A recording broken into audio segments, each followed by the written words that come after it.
So the last unit we discussed about the properties of carbon compounds. उसी को हम आगे एक्सटेंड करते हैं. Ethanol and acetic acid next हम लोग का यूनिट दिया हुआ है. देखो what are the main properties of ethanol.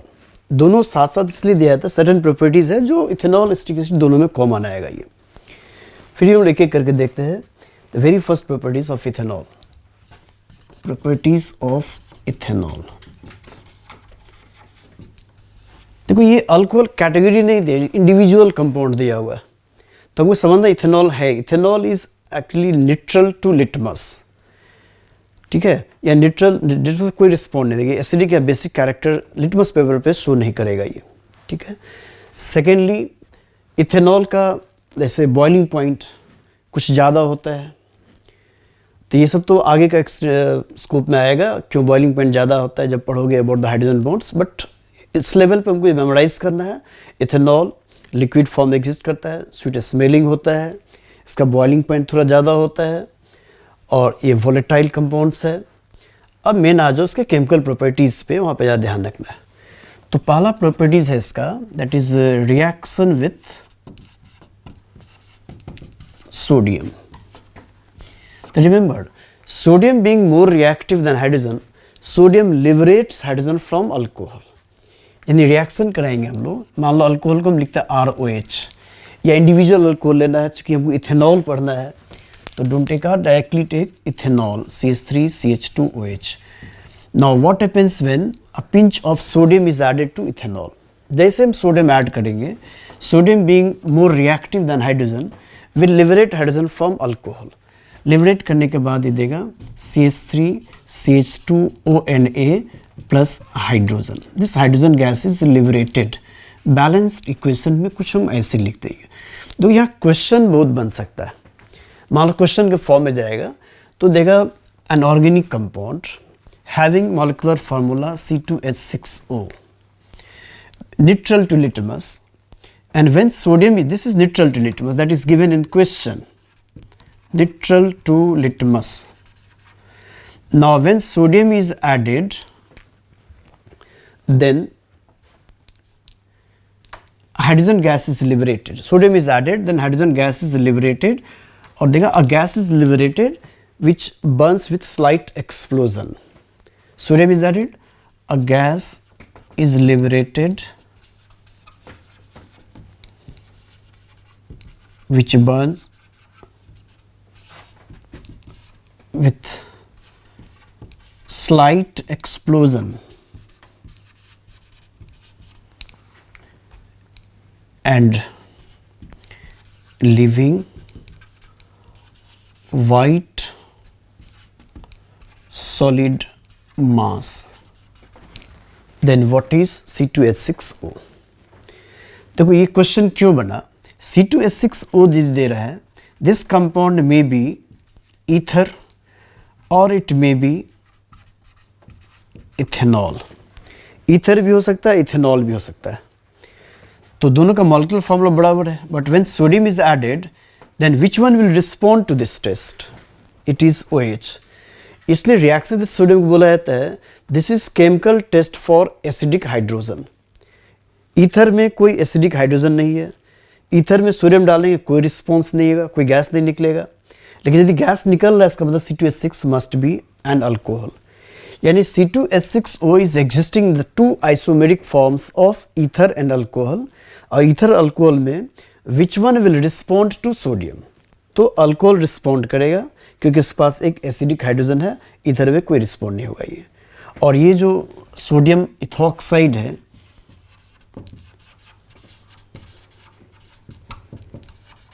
ये वाइट सॉलिड मास इसका बनेगा, वाइट सॉलिड मास.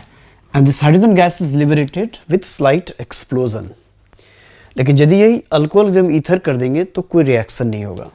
यानी if it is simply C2H6O plus sodium, यहाँ लिख रहा है no reaction, then what is the structural formula of this compound? कोई रिएक्शन नहीं हो रहा है. इसका मतलब हुआ that compound must be ether. एक ये प्रॉपर्टीज याद रखना है. उसके बाद dehydration. second one is dehydration. So alcohol gets dehydrated. Dehydration means removal of water, loss of water. जैसे इथेनॉल हुआ, इथेनॉल ये हुआ. Now what happens when this ethanol loses water? तो OH और H ऐसे निकाल देंगे तो बचेगा HCH double bond CH. Loss of water उसको बोलते हैं dehydration process. But for the removal of the water it needs some dehydrating agent. The most common dehydrating agent is concentrated H2SO4 और temperature of 160 to 170 degree Celsius चाहिए. इतना temperature देंगे तो ethanol gets dehydrated, it loses water and it converts to ethene. That is dehydration. Ethanol, propanol, butanol कोई भी रहेगा. Dehydration means loss of water और in order to remove water will have to add some dehydrating agent और conc H2SO4 best dehydrating agent है. जैसे डालेंगे water lose करेगा and we get ethene, unsaturated hydrocarbon. ये इथीन में convert है. This is also one of the properties of alcohol. Now third property is that is oxidation. Already we have discussed in the common properties of Carnot's compound, but फिर भी oxidation. Now when ethanol is oxidized, in the presence of either potassium permanganate or potassium dichromate acidified, then it gives ethanoic acid. देखो हम sequence discuss किए थे last unit में. Ethanol से ethanol बनेगा, ethanol के बाद वो एसिड बनता है. So alcohol gets oxidise to give acid. ये स्वीट स्मेलिंग और एसिटिक एसिड जो विनेगर का स्मेल आएगा वो बनेगा, जो हम डिटेक्ट कर सकते हैं लैब में भी. This is properties of alcohol, means oxidation properties of alcohol. और जो फोर्थ इसका सबसे इंपॉर्टेंट प्रॉपर्टीज माना जाता है and that is called esterification, formation of ester. है क्या एस्टेरिफिकेशन में? So alcohol reacts with carboxylic acid in 1:1 to give ester and water. Now ester is detected by its fruity smell. जैसे now ethanoic acid plus ethanol. When ethanol reacts with acid, you can take ethanoic or propanoic acid, or this is a reversible reaction between acid and ester. Acid and alcohol to give ester and water is a reversible process. So after reaction we get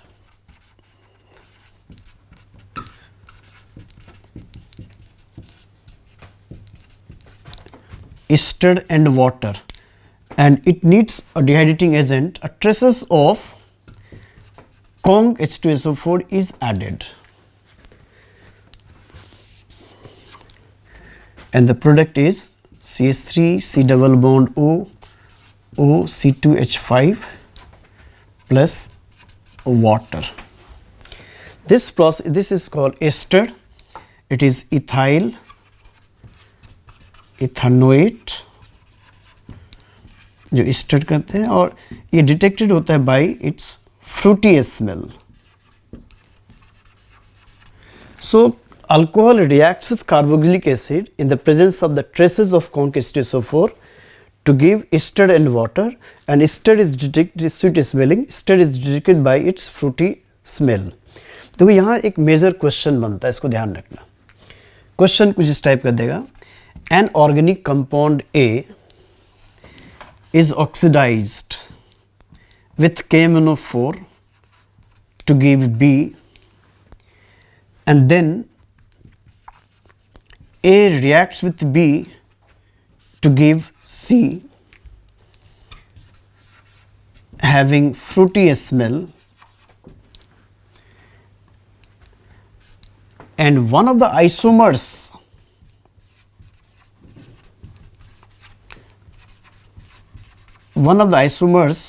of C is, suppose, butanoic acid.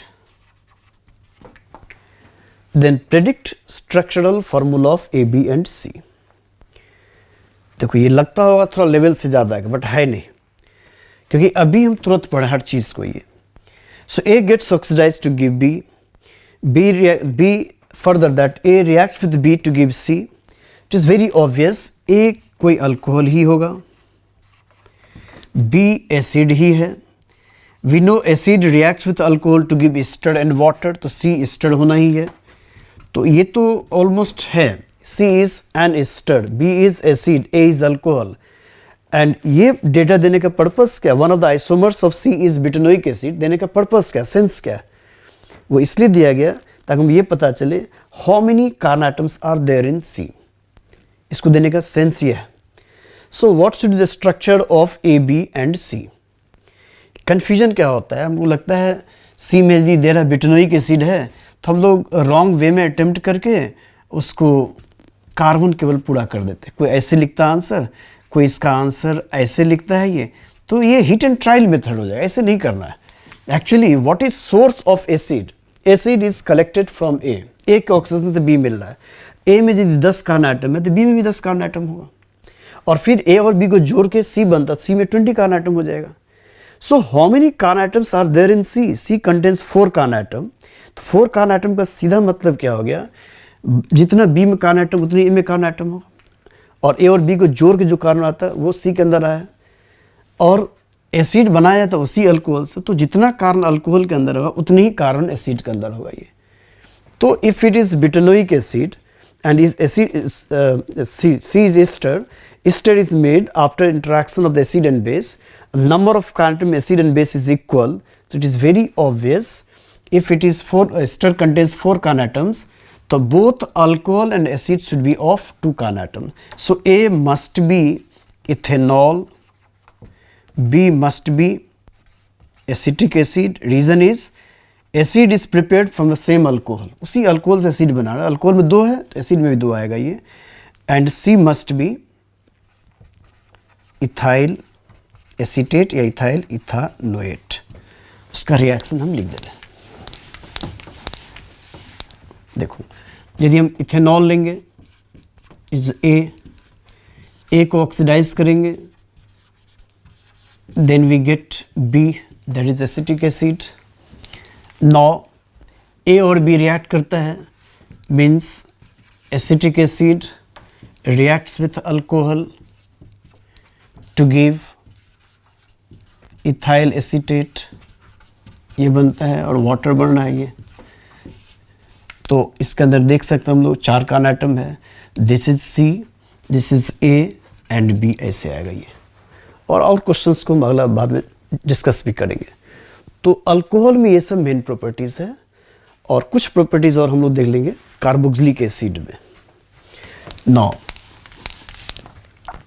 Properties of carboxylic acid.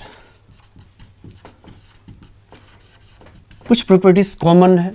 Again reaction with sodium. Actually sodium से वही organic compound respond करेगा जिस organic compound के अंदर acidic hydrogen हो. तो first one is the reaction with sodium. So carboxylic acid also like alcohol react with sodium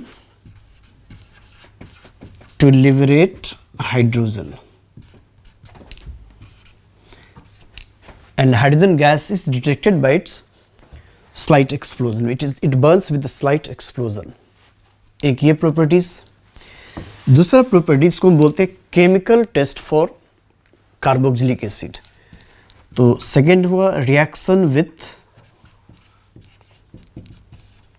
sodium bicarbonate or even sodium carbonate, and this is taken as chemical test for COOH.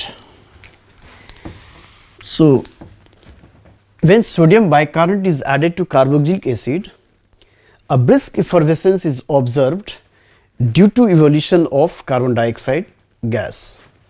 So carboxylic acid plus sodium bicarbonate, then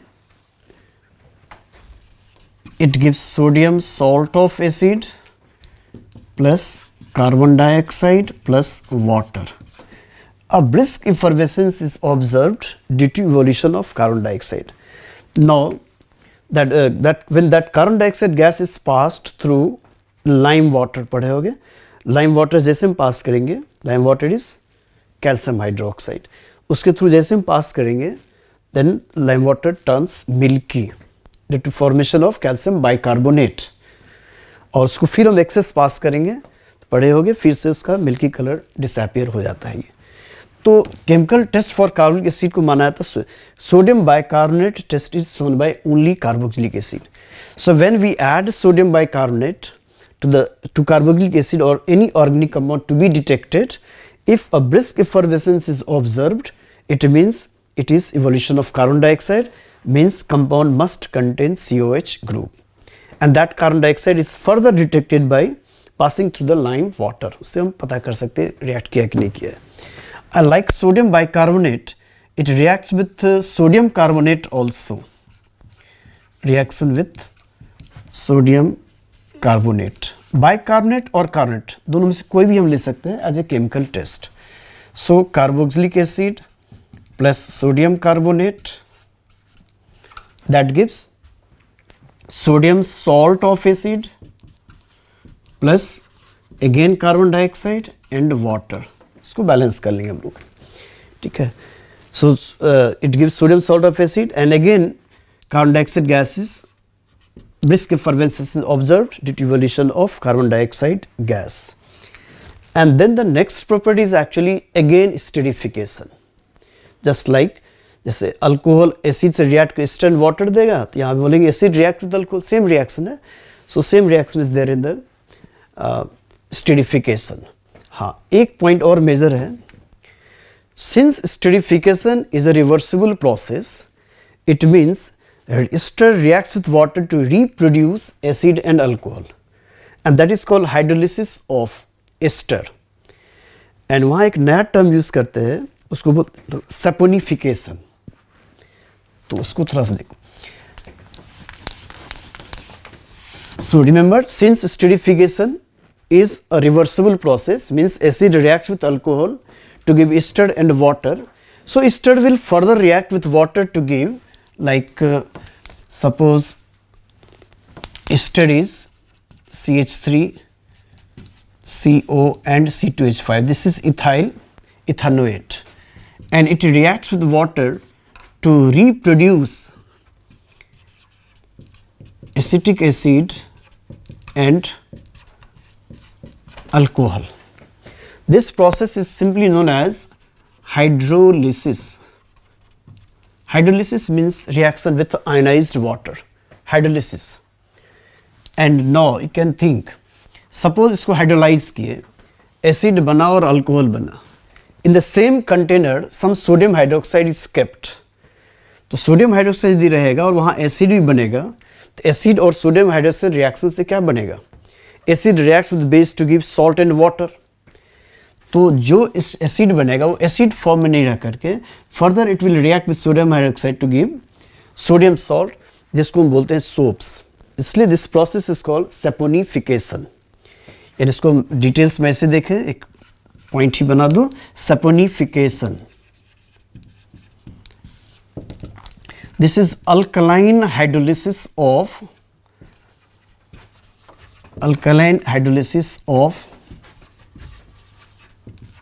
sodium salt of fatty acid. Alkaline hydrolysis of the sodium salt of fatty acid to give alkaline hydrolysis of sodium salt of fatty acid. Sorry. We should discuss about saponification. This is actually simply reaction of acid with the sodium hydroxide, but here we have discussed about saponification. So alkaline hydrolysis of ester. Ester is RC double bond O and OR1. When it is subjected to alkaline hydrolysis, means in the traces of sodium hydroxide, and then we get sodium salt of acid and alcohol. In fact, sodium salt of long chain fatty acid is called soap, and this is why this process is called saponification. This process is called saponification. So once again, simply reaction of carboxylic acid with sodium hydroxide is the neutralization process. But ester simply reacts with water to give acid and alcohol. लेकिन हमको acid को फिर से salt में बदल देना है, तो during the process of hydrolysis थोड़ा सोडियम हाइड्रोक्साइड ऐड कर देंगे, and this process is called alkaline hydrolysis of ester. So when ester is subjected to alkaline hydrolysis, हमको मिलता है sodium salt of fatty acid and alcohol, and sodium salt of fatty acid को ही हम soap बोलते हैं, provided ये long chain fatty acids हो, and this process is called saponification. So this is all about the properties of ethanol and acetic acid. और next में हम लोग पढ़ेंगे about the soaps and detergent.